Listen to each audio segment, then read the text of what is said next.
来镜头锁定来台湾，行政院长苏贞昌甲高雄市长韩国瑜最近常常咧对呛。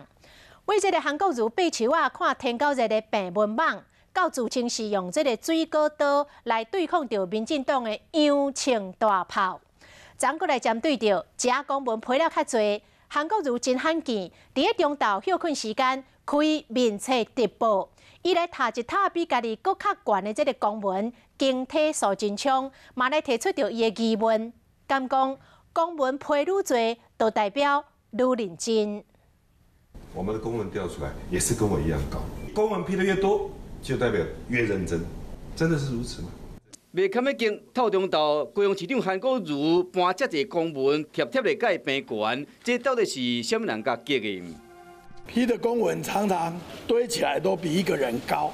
讲要比悬的，抑过苏贞昌身悬168，韩国瑜身悬177公分，若免来比韩国瑜批公文，敢是永远拢赢？输人毋输阵，苏贞昌、韩国瑜互相救阵已经救几啊回啊！